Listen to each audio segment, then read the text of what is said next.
The Book of Judges, Chapter 3.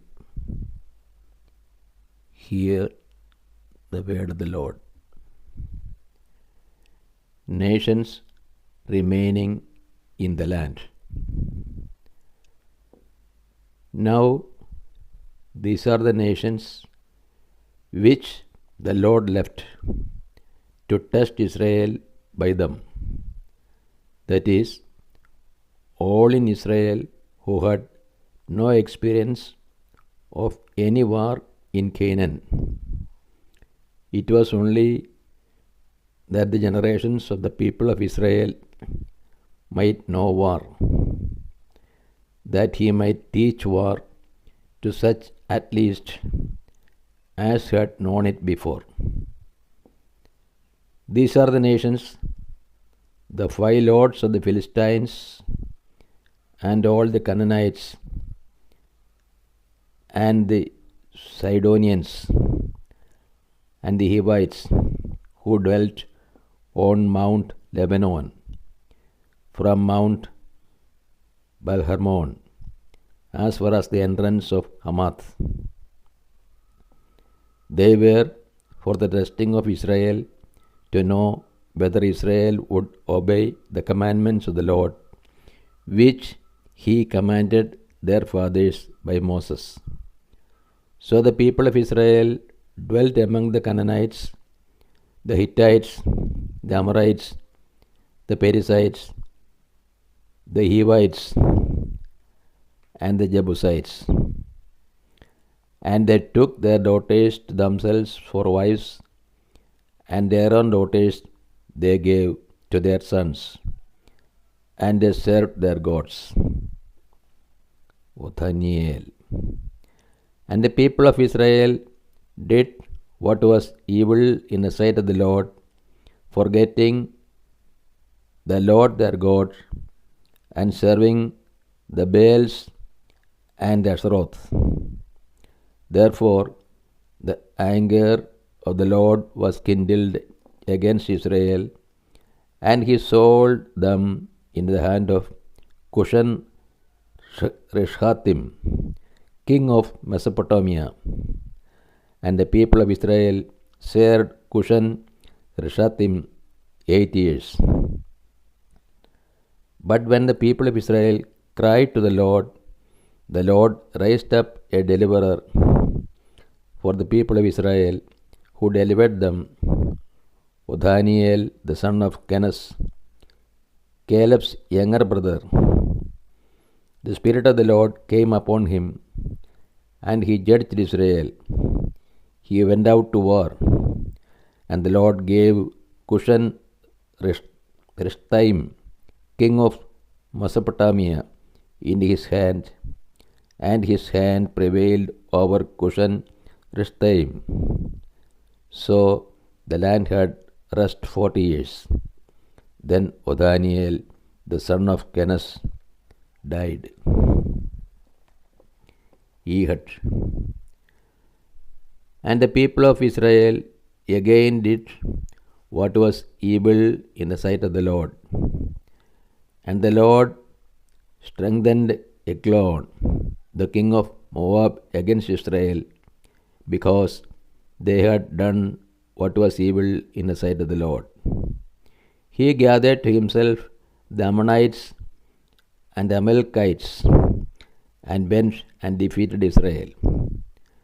And they took possession of the city of palms. And the people of Israel served Eglon, the king of Moab, 18 years.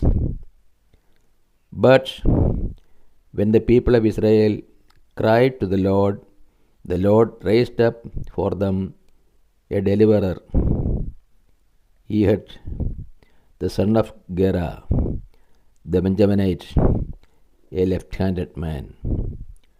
The people of Israel sent tribute by him to Eglon, the king of Moab.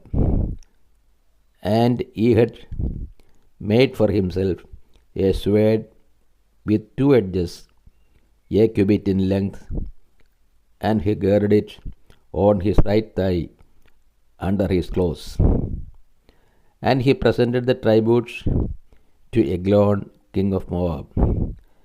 Now Eglon was a very fat man. And when Ehud had finished presenting the tributes, he sent away the people that carried the tributes. But he himself turned back at the sculptured stones near Gilgal and said, I have a secret message for you, O king. And he commanded silence, and all his attendants went out from his presence. And Ehud came to him as he was sitting alone in his cool roof chamber. And Ehud said, I have a message from God for you. And he arose from his seat, and Ehud reached with his left hand, took the sword from his right thigh, and thrust it into his belly. And the hilt also went in after the blade, and the fat closed over the blade, for he did not draw the sword out of his belly. And the dead came out. Then Ehud went out into the vestibule and closed the doors of the roof chamber upon him and locked them. When he had gone, the servants came, and when they saw that the doors of the roof chamber were locked, they thought, he is only relieving himself in the closet of the cool chamber. And they waited till they were utterly at a loss.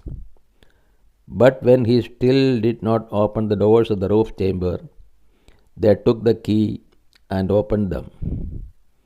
And there lay their Lord dead on the floor. Ehud escaped while they delayed, and passed beyond the sculptured stones, and escaped to Seirah. When he arrived, he sounded the trumpet in the hill country of Ephraim, and the people of Israel went down with him from the hill country, having him at their head.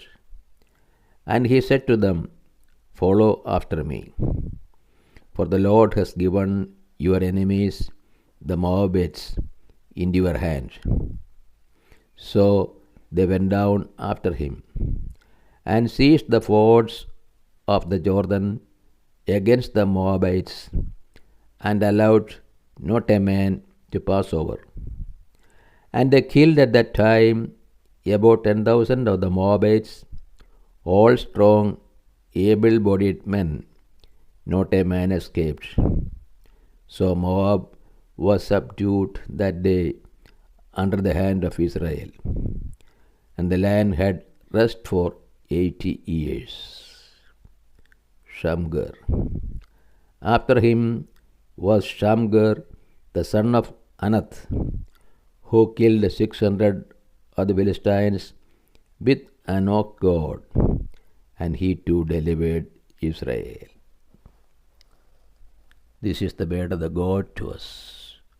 O Lord, open our hearts that you put into practice that which you have revealed to us.